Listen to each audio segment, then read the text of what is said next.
हमर खिलल बा जब लौकता सिंगार उपहार मिलल बा उ त लगते बा। ए बाबू सुना असही न जवानी हमर खिलल बा जब लौकता सिंगार उपहार मिलल बा बहुत कुछ किनल पेन्हतानी अपन जान के हो अपन हम जान के का बुझला दहयो सुना ई झुमका तुहरा कान के दिहल हो पहारान के। अच्छा सोना हो कहरान के राजबा यही से चले सीना तान के। हाँ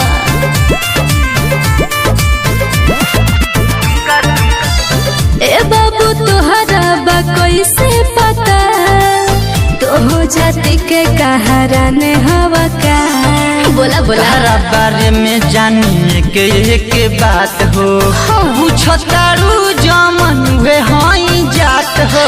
सची हाँ हो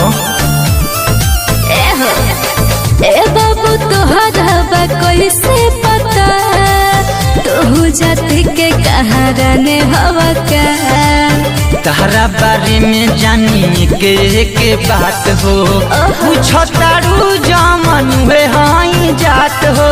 कहेला न बड़ू जान टू कॉपी जान के हो टू कॉपी जान के सही में ई झुमका तुहरा कान के दिहल हो पहारान के। कहरान के राजबा यही से चले सीना तान के। बड़ा जाने ला